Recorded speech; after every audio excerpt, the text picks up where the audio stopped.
गुरुदेव के चरणों में कोटि कोटि प्रणाम, गुरु शक्तियों के चरणों में कोटि कोटि प्रणाम। आज हम एक विकार की टेस्ट लेंगे आपकी, क्योंकि जब भी हमें कोई कहता है कि विकार गलत है, ईगो, एंगर, जेलसी, ग्रीड गलत है, तो हमें लगता है कि यह हमारे लिए नहीं है, क्योंकि हम में इनमें से कोई विकार नहीं है, ये किसी और के लिए होगा, क्योंकि हम तो बहुत अच्छे हैं, गलत तो दुनिया है। तो एक स्टोरी के थ्रू आज टेस्ट लेते हैं। आप भी चेक कर लीजिए कि आप जेलस नेचर के हैं या नहीं हैं, आप कंपैरिजन करते हैं या नहीं हैं। तो स्टोरी की शुरुआत एक गांव से होती है। गांव में एक बहुत ही गरीब इंसान है, रमेश। रमेश बहुत दुखी है क्योंकि वो गरीब है, उसका छोटा सा झोपड़ा है। गांव में सारे लोगों को खेती है, अच्छे घर है, अच्छी कमाई है, पर रमेश बहुत दुखी क्योंकि उसके पास न खेती है न कोई कमाई है, बस टूटा फूटा छोटी सी झोपड़ी है। तो जैसे जूने ज़माने में होता था, ऋषि मुनि तप करते थे और भगवान प्रसन्न होके, खुश होके प्रकट होते थे और उन्हें कहते थे कि मांगो क्या चाहिए, I will fulfil your wishes. तो रमेश ने सोचा कि चलो मैं भी ये करके देखता हूँ। तो सुबह शाम वो भगवान की भक्ति में लग गया, प्रे करने लगा, व्रत करने लगा, जप करने लगा, मेडिटेशन करने लगा, ध्यान करने लगा। बहुत दिन भर वो भगवान के भक्ति में ही लीन हो गया। आखिर वो दिन आ गया जब भगवान बहुत खुश हो गए। तो भगवान प्रकट हुए और उन्होंने बोला कि रमेश, तुम तो मुझे ऐसे छोड़ने वाले हो नहीं, इतनी भक्ति कर रहे हो, इतना जप कर रहे हो कि मुझे तो मजबूरन आना ही पड़ा। तो मांग लो, तुम्हारी क्या विश है, आई एम रेडी। तो रमेश तो पहले से ही रेडी था और वो टैक्टफुल था। उसने पहले ही सोच रखा था कि मैं क्या मांगूंगा, ऐसी कोई चीज़ मांगूंगा कि मुझे लाइफ में कोई कमी ना हो। तो उसने भगवान को कहा कि मेरी ये विश है कि आप मेरी सारे विशेस इमीडिएटली फुलफ़िल किया करो। अब भगवान तो अटक गए। तो हमें लगता है हम बहुत स्मार्ट हैं, तो ऐसे ही रमेश ने किया कि उसने भगवान को क्या किया, अटका दिया कि अब आपको तो ज़िंदगी भर मेरी विश मांगनी पड़ी। भगवान ने जब ये सुना तो वो बहुत सरप्राइज़ हो गए कि ये क्या विश हुई। तो उन्होंने भी सोचा तो उन्होंने बोला ठीक है, तुम्हारी सारी विशेस मैं इमीडिएटली फुलफ़िल कर दूंगा, पर मेरा एक क्लॉज उसके साथ ऐडअप होगा। वो क्लॉज ये होगा कि जितना मैं तुम्हें दूंगा उससे डबल मैं तुम्हारे नेबर्स को, पूरे गांव वालों को दूंगा, पड़ोसियों को दूंगा।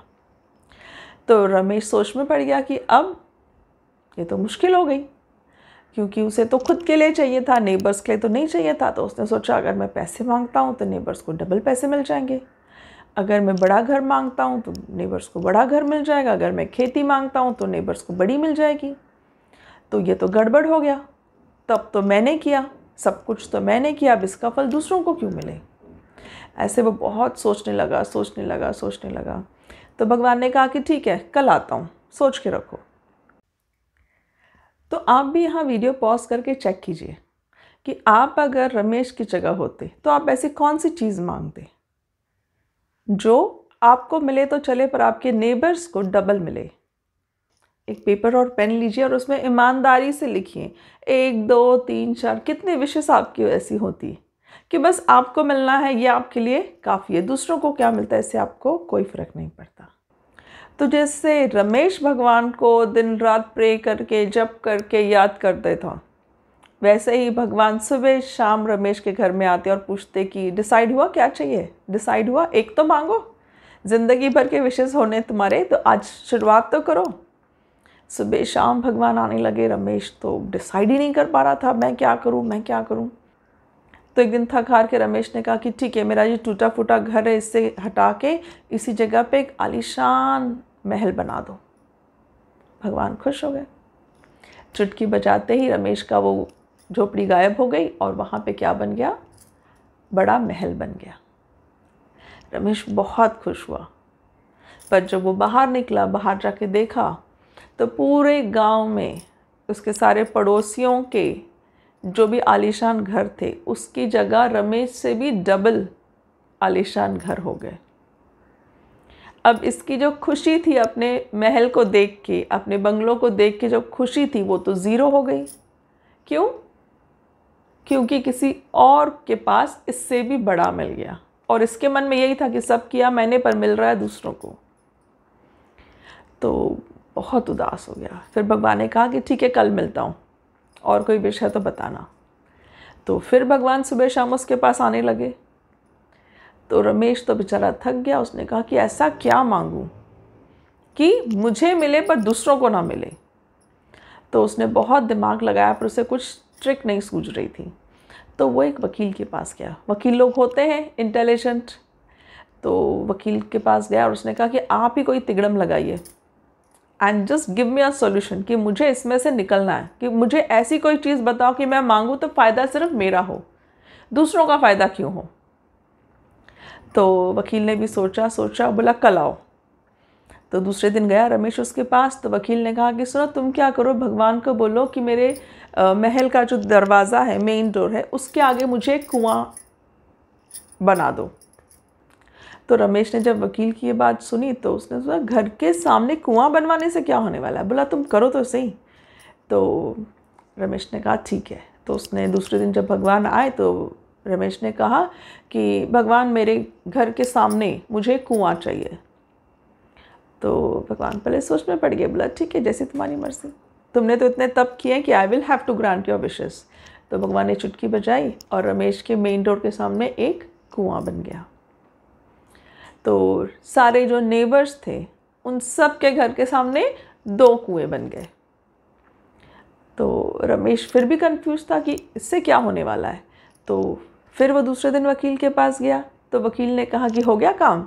बोला हाँ, मेरे घर के आगे एक कुआं हो गया और सारे नेबर्स के घर के सामने 2 कुएं हो गए। तो वकील ने कहा कि अब तुम भगवान को बोलो कि मुझे एक आँख से अंधा कर दो। तो रमेश एकदम चौंक गया। बोला सरप्राइज, बोला ये क्या मांगूँ मैं, ऐसे कैसे मैं मांग सकता हूँ अपने लिए। बोला मांग के तो देखो, तुम्हारी तो सिर्फ एक आँख जाएगी, सोचो क्या होगा गाँव वालों के साथ। तो रमेश ने कहा हाँ ये तो सही। बोला लेकिन आँख जाने से क्या होगा। बोला तुम मेरी बात सुनो और तुमको रिजल्ट पता चलेगा। तो रमेश ने कहा ठीक है। तो दूसरे दिन भगवान आए तो रमेश ने कहा कि भगवान, मैं चाहता हूँ कि आप मुझे एक आँख से अंधा कर दो। तो भगवान फिर सरप्राइज की, ऐसी विश कौन मांगता है। तो भगवान ने कहा ओके, एज अ विश। तो भगवान ने चुटकी बजाई और रमेश एक आँख से अंधा हो गया। पर अब रमेश जब एक आँख से अंधा हुआ तो सारे गांव वाले दोनों आँख से अंधे हो गए। अब रमेश बहुत खुश हुआ।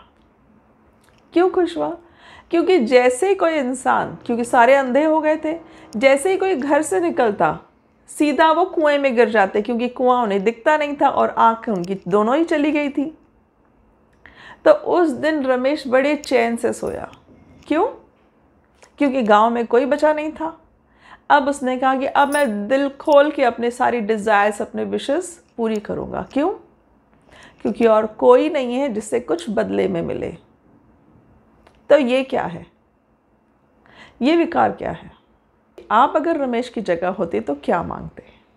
ऐसी कौन सी विश होती है आपकी जो आपको मिले तो अच्छी बात है, पर आपके साथ साथ आपके सारे नेबर्स को, आपके सारे रिश्तेदारों को डबल मिले वो चीज़? ऐसी कौन सी चीज़ होती कि आप भगवान से मांगते? तो ये जो फीलिंग है, यह है कंपेयर करना दूसरों से। हमारे बच्चों को हमें ये सिखाना है, क्योंकि जब हमारे बच्चे हैं ना, जब वो स्कूल से मार्क्स लेके आते हैं, जैसे उसने कहा कि मुझे 20 में से 12 मिला, तो हम उस मार्क्स को, उसकी प्रिपरेशन को, उसके एग्ज़ाम को, उसके पेपर को जज नहीं करते। हम खुश या दुख, गुस्सा या हैप्पी ये नहीं होते। हम पूछते हैं कि बाकी लोगों को कितना मिला। अगर वो कहेगा बाकी लोग तो पूरा क्लास फेल हुआ, खाली मेरे जैसे 5 ही बच्चे हैं जो 10, 11, 12 है, हाईएस्ट मुझे 12 है, तो हम कहते हैं ओके ठीक है, आगे से अच्छा करना, और बात वहाँ ख़त्म हो जाती है। अगर वो बच्चा कहे 12 मिला और हम पूछते हैं कि क्लास में बाकी लोगों को कितना मिला, तो वो कहता है इसको भी 20 मिला, इसको 19, इसको 18, तो जो उस बच्चे को डांट पड़ती है, तो जो उस बच्चे से हम गुस्सा होते हैं, उसका कोई लिमिट नहीं है। इसका मतलब पहला लेसन हम बच्चे को ये दे रहे हैं कि तुझे क्या मिला दैट इज़ नॉट इम्पॉर्टेंट, बाकी लोगों को तेरे साथ क्या मिल रहा है दैट इज़ इम्पॉर्टेंट। तो यही हम गलत करते हैं। और यही बच्चा जब बड़ा हो जाता है और कहता है कि मेरे सारे दोस्तों के पास ये फ़ोन है, ऐसा फ़ोन है, आईफ़ोन है, इसका फ़ोन है और मुझे भी अच्छा फ़ोन चाहिए, तो हम उसे नसीहत देते हैं, हम उसे सिखाते हैं। क्या सिखाते हैं? कंपैरिजन नहीं करना चाहिए, दूसरों को भगवान ने कुछ दिया, हमें कुछ और दिया। तो हम ऐसी बड़ी बड़ी बातें उन्हें सिखाते हैं। पहले दिन उसने कुछ परफॉर्म करके आया था, तब हम उससे क्या पूछते हैं? क्या हम सिर्फ उसको जज करते हैं या हम बाकियों के कंपैरिजन में आपका बेटे को कितना मिला या आपकी बेटी को कितना मिला वो हम देखते हैं? तो दूसरों को सिखाने के पहले हमें अपने आप को चेक करना है। तो ये स्टोरी है जिसमें आपको खुद को चेक करना है कि where you stand in life, कितने विकार आप में हैं। आज तो हमने जेलसी और कंपैरिजन को चेक किया, तो आप भी चेक कीजिए अपने आप को। ये तो हुई स्कूल जाने वाले बच्चों की बात। पर अगर आपके बच्चे पढ़ाई ख़त्म कर चुके हैं, उनका ऐसा टाइम आ गया जब उन्हें जॉब चाहिए, जब पूरा ग्रुप या बाकी सारे बच्चों को किसी को भी जॉब नहीं है, तब तक आपको कोई वरी नहीं रहती, तब तक आपको कोई टेंशन नहीं होता। प्रॉब्लम कब होती है? जब एक एक करके सबको जॉब लगने लग जाते हैं, तब आपको लगता है अरे मेरे बच्चे को कब।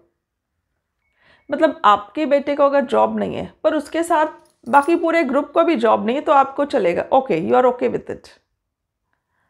सपोज आपके बच्चे की शादी नहीं हो रही है, तो शादी नहीं हो रही है, एक तो वरी होता ही है, पर चलो उसके साथ 4 और लोगों की शादी नहीं हो रही तो you are okay with it. पर सबकी अगर शादियां होती जो आप ही का बच्चा अकेला रह जाए तो बड़ी मुश्किल। मतलब हम खुश या दुख तब होते हैं जब हम अपने आप को दूसरों से कंपेयर करते हैं, विच इज़ टोटली रॉन्ग। खुशी और दुख ये हमें अपने आप डिसाइड करना है कि ये चीज़ होती है तो मैं खुश हूँ, नहीं होती है तो मैं दुखी हूँ। उसके साथ बाजू वालों के साथ क्या हो रहा है या आपके रिश्तेदारों के साथ क्या हो रहा है, इससे हमारा कंपैरिजन नहीं होना चाहिए। अब रक्षाबंधन है, फेस्टिव सीजन है, तो सबसे पहले हमें ये जो कंपैरिजन है ये अपने भाई बहनों के साथ रोकना है। क्योंकि मैक्सिमम कंपैरिजन जो होता है ना, हम अपने आपस में ही करते हैं। सपोज 2 भाई 2 बहनें हैं तो आपस में ही कंपैरिजन करेंगे, या एक भाई एक बहन है तो वो एक दूसरे का ही देखेंगे कि इसको क्या मिला और उसको क्या मिला, मैं कितना सक्सेसफुल हूँ और वो कितना सक्सेसफुल है। तो इस कंपैरिजन में ना पड़ते हुए इस रक्षाबंधन हम एक दूसरे के सक्सेस के लिए खुश हों। अगर उसका कुछ अच्छा हुआ तो हम खुश हों, हम इसके लिए दुखी नहीं हों कि हमें नहीं मिला। तो ये रक्षाबंधन ऐसा हो कि आपस में ही हमारा प्यार बढ़े, आपस में ही हमारी अंडरस्टैंडिंग बढ़े। क्योंकि हर चीज़ मिल जाए आपको, सक्सेस मिल जाए आपको, लेकिन अगर राखी बांधने के लिए एक भाई ना हो, बहन ना हो, तो आप क्या करोगे? उस सक्सेस को हम किसके साथ शेयर करेंगे? उस खुशी को आप किसके साथ बांटोगे? तो इम्पॉर्टेंट ये है कि आपके रिश्ते बने रहे। कौन कितना सक्सेसफुल है लाइफ में वो इम्पॉर्टेंट नहीं है। कहते हैं ना, हम बच्चों को कहते हैं कि तुम अपना देखो, तुम्हें क्या मिला है, हमने तुम्हें ये दिया वो दिया, तुम दूसरों से क्यों कंपेयर करते हो। पर जब हमारी बात आती है, हमारे अपने भाई बहनों की बात आती है, हमारे अपने रिश्तेदारों की बात आती है, तब ये सेंटेंस हम क्यों भूल जाते हैं कि दूसरे का मत देखो, हम अपना देखें। हम बच्चे को बोल कैसे सकते हैं जब हम वो चीज़ फॉलो नहीं करते। तो बच्चों को सिखाने के पहले हम खुद ये चीज़ समझें, हम ये खुद फॉलो करें, अपने आप में लाएं कि हमारे ही जो फ्रेंड्स हैं, हमारे जी जो रिलेटिव्स हैं, जो भाई बहन हैं, एटलीस्ट उनसे हम जेलसी फील ना करें। तो आज से जब हम प्रे करें तो अपने साथ साथ जो चीज़ हम अपने लिए मांगते हैं वही चीज़ सबके लिए मांगे। शुरुआत करें और देखें ऐसी कितनी चीज़ें हैं आप मांग सकते हो, खुद के लिए भी और अपने रिश्तेदारों के लिए भी। तो गुरुचरणों में यही प्रार्थना है कि इस रक्षाबंधन सारे भाई बहनों के रिश्ते सुधर जाएं, किसी भी रिश्ते में कोई कंपैरिजन ना हो, कोई मनमुटाव ना हो, सब प्यार से रहें। छोटा बड़ा अमीर गरीब ये फासले मिट जाएं, ये दूरियां मिट जाएं, यही गुरुचरणों में प्रार्थना है। आप सबको स्वामी जी का खूब खूब आशीर्वाद। जय बाबा स्वामी।